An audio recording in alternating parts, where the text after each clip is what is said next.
दोस्तों, कैसे हैं आप सब। आशा करते हैं कि अच्छे होंगे और अच्छे से पढ़ाई भी कर रहे होंगे। जैसे कि आपको पता है कि यूपीपीसीएस के एग्ज़ाम दिसंबर में होने की आशंका बताई जा रही है। अब एग्ज़ाम तो होंगे ही नहीं दिसंबर, तो फिर वैसे तो ज़्यादा श्योरिटी है कि दिसंबर में ही होंगे यूपीपीसीएस प्री और जो है आरओ।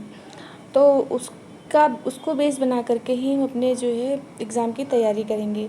तो अब इतना समय तो है नहीं कि ये बुक को पढ़ा जाए या थ्योरी पढ़ी जाए। अब तो समय इतना है कि आप जो है अपना जो भी पढ़ा हो या जो नोट्स बनाए हों उन नोट्स का रिवीजन करें। और हम आपसे मतलब एक दो जो वीडियो मैंने बनाए हैं तो उसमें मैंने बताया है कि हम बुक से खुद नोट्स बनाते हैं, किसी के नोट्स कभी नहीं लेते हैं। क्योंकि अपने नोट्स मान लो एक बार पढ़ो, फिर नोट्स बनाओ, फिर थर्ड टाइम उसको देखो तो चीज़ें ज़्यादा क्लियर हो जाती हैं। क्योंकि जो अपने आप से लिखते हैं तो लिखा क्या है और कहाँ पे कौन सी टिक लगाई है तो वो मतलब हो जाता है। वरना अभी आप ये युद्ध हुए यहाँ से टिक ढूंढने जाओ, इनकी पढ़ो, कुछ नहीं समझ में आता है तो और कन्फ्यूजन होता है।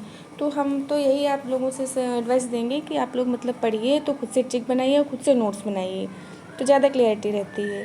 तो आज ज़्यादा बात नहीं करते हुए आपको बताते हैं कि हम जो है आधुनिक भारत का इतिहास पढ़ रहे हैं। तो उसमें जो फैक्ट हैं जो मतलब पूछे जाते हैं उससे संबंधित कुछ चीज़ें बताएंगे आपको, और थोड़ी बहुत जो ट्रिक हमने बनाई है वो आपको भी बताएंगे कि हम कैसे याद करते हैं। तो शुरू करते हैं। पहले जो है कर्नाटक एक युद्ध हुआ है जो मतलब अंग्रेज़ और फ्रांसीसियों के बीच हुआ है। तो पहली तो बात ये है, जो अंग्रेज़ और फ्रांसीसियों के बीच युद्ध हुए हैं वो कर्नाटक युद्ध के नाम से फेमस है। तो जो पहला प्रथम मतलब कर्नाटक युद्ध हुआ है वो 1746 से 48 के बीच में हुआ।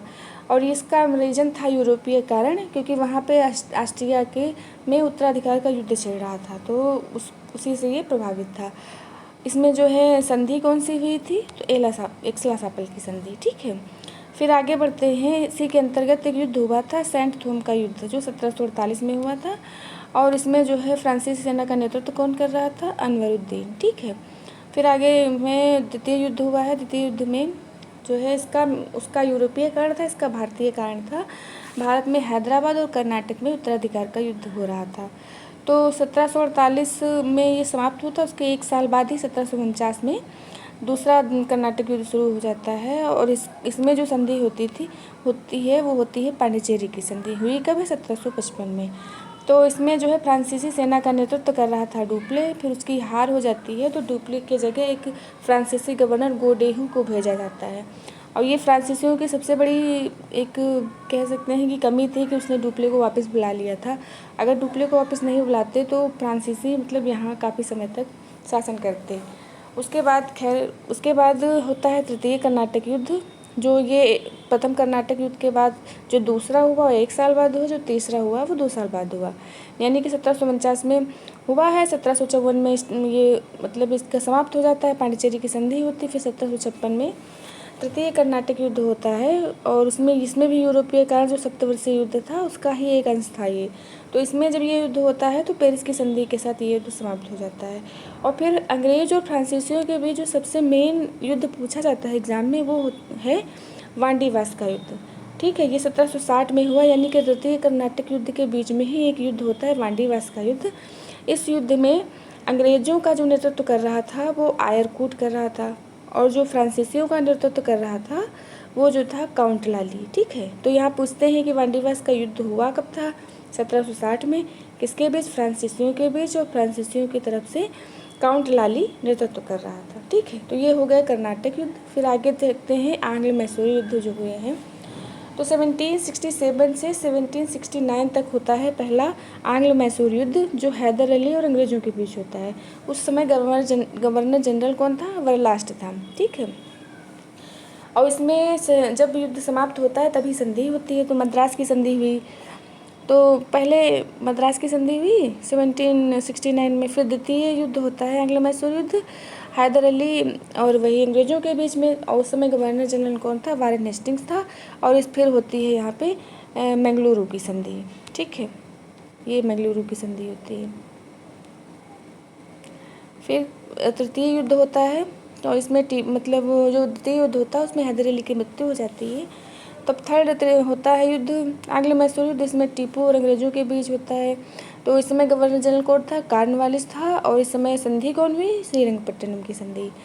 फिर चतुर्थ आंग्ल मैसूर युद्ध में टीपू की मृत्यु हो जाती है और उस समय कौन था गवर्नर जनरल? वेलिज़ली। और उसकी मृत्यु के बाद अड्यार वंश की स्थापना होती है।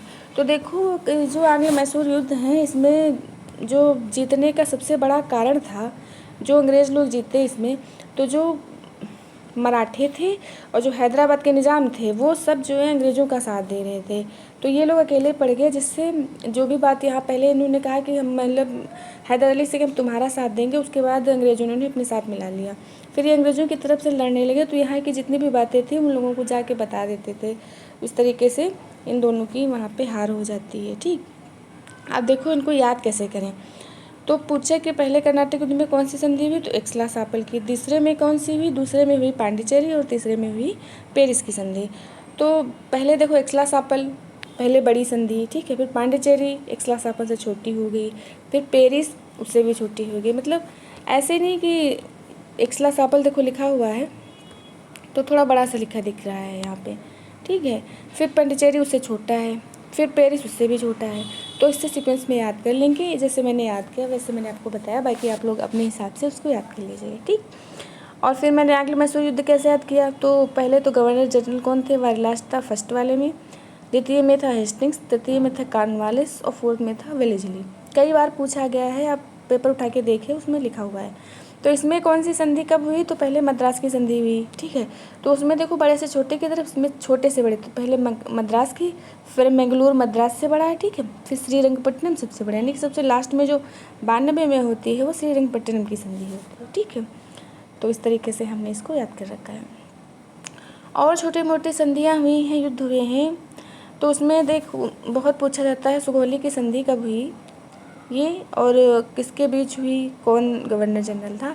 तो लॉर्ड हेस्टिंग के समय हुई। आंग्ल नेपाल युद्ध है 1816 में ये सुगौली की संधि होती है और इसमें पिंडारियों का दमन किया गया। पिंडारियों का दमन कौन किया? लॉर्ड हेस्टिंग, ठीक।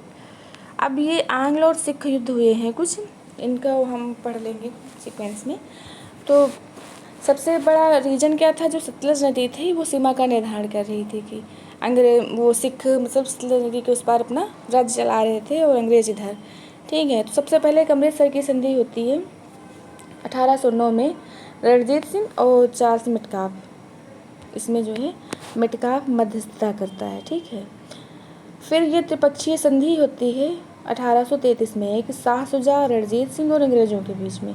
फिर रणजीत सिंह की 1939 में मृत्यु हो जाती है और फिर यहाँ पे ये युद्ध समाप्त हो जाता है, मतलब आंग्ल सिख युद्ध। उसके बाद जो और युद्ध होते हैं अंग्रेज़ों से और सिखों से, उनको भी पढ़ते हैं साथ में। तो प्रथम आंग्ल सिख युद्ध हुआ है, ठीक है। इसे मुदकी का युद्ध इसी समय हुआ तो 1845 में। तो ये लाल सिंह जो थे ये सिख सेना की तरफ से लड़ रहे थे, जो ह्यूगअप था वो जो है अंग्रेज़ों की तरफ से, ठीक है। यहाँ पे फिर लाहौर की संधि हुई 9 मार्च 1946 को, जब ये युद्ध हुआ उसके बीच में कौन सी संधि हुई? लाहौर की संधि। तो दिलीप को राजा बनाया गया और जिंद कौर जो थी मतलब दिलीप की मतलब संरक्षिका टाइप में, उनको ही उनकी संरक्षिका बना दिया गया। और जो लाल सिंह था जो मुदकी के युद्ध में था उसको यहाँ पे वजीर बना दिया गया। फिर इसी के अंतर्गत एक दूसरी संधि होती है भैरोवाल की संधि, ठीक है। भैरोवाल की संधि होती है 16 दिसंबर 1846 को सिख और अंग्रेज़ों के बीच में। फिर द्वितीय आंग्ल सिख युद्ध होता है 1848 से 49 में। तो मूलराज, शेर सिंह और छतर सिंह का विद्रोह होता है इसमें। इसके अंतर्गत 3 युद्ध, जो द्वितीय आंग्ल सिख युद्ध होता है उसके अंतर्गत 3 युद्ध होते हैं।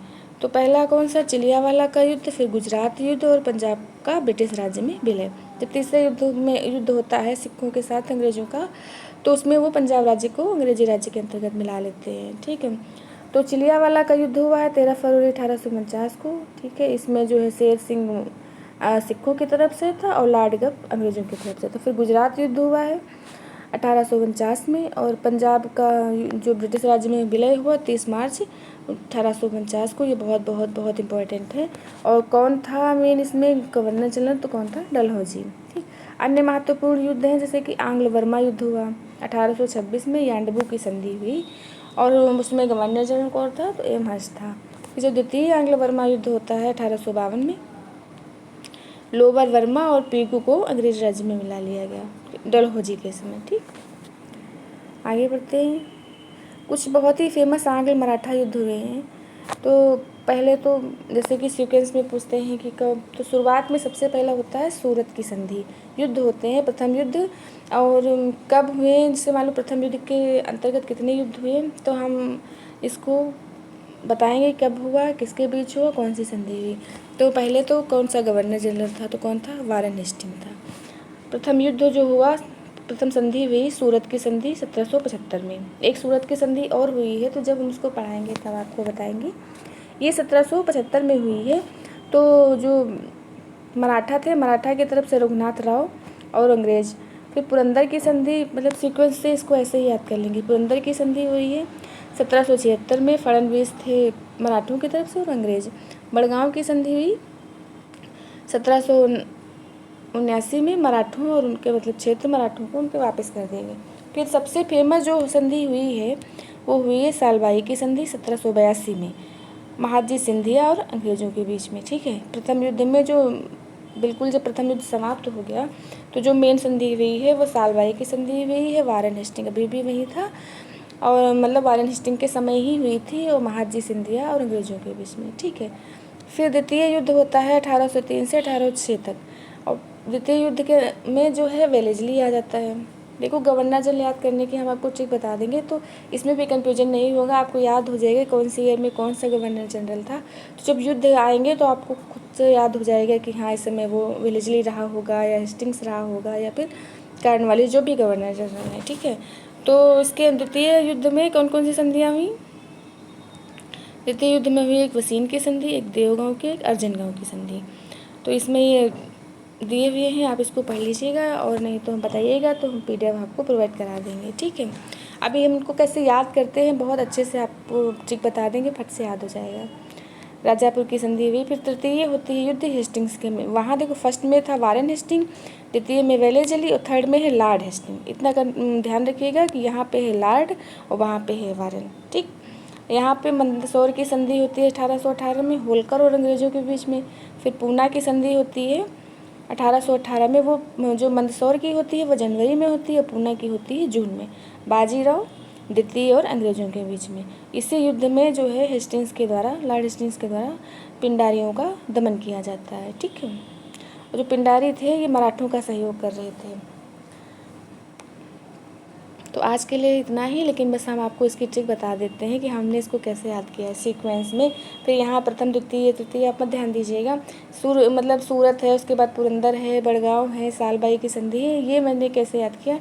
तो देखो, हम बताते हैं आपको कि हमने याद किया है कि सुरपुर का मतलब एक सुर नाम का एक पुर मतलब गाँव है। ठीक है, तो सुरपुर का बड़ा साला बसा देव गाँव में, तो वहाँ एक अर्जुन नाम का राजा रहता था। ठीक है, तो उसने क्या किया, मंदसौर और पूना की संधि की। ठीक है, देखो पट से याद हो गया, मतलब सीक्वेंस में याद हो गया। तो कैसे याद करेंगे, सुरपुर का बड़ा साला कहाँ बसा, देवगांव में। वहाँ का कौन, अर्जुन नाम का एक राजा था जिसने मंदसौर और पूना की संधि की। ठीक है, तो अब सीक्वेंस से याद करिए कि पहले सूरत की संधि है, सुर मतलब सूरत की संधि, पुर मतलब पुरंदर की संधि, बड़ा मतलब बड़ा गांव, साला यानी सालबाई की संधि। ठीक है, बसा से हो गया बसीन की संधि 1802 में हुई थी, बहुत इंपॉर्टेंट संधि है, इसे याद कर लीजिए। ठीक है, फिर बसा कहाँ बसा, देवगांव में। ठीक, और देवगांव में बसा तो वहाँ अर्जुन नाम का एक राजा था जो है मंदसौर और पूना की संधि जिसने की। ठीक है, तो अगर आपको हमारा वीडियो अच्छा लगे तो हमारे वीडियो को लाइक एंड सब्सक्राइब करिएगा, और मतलब अगर आप कुछ इसमें संशोधन चाहते हैं तो हम वो करेंगे, मतलब जो भी आपको जैसा भी वीडियो लगे तो कमेंट बॉक्स में बताइएगा। Thanks for watching.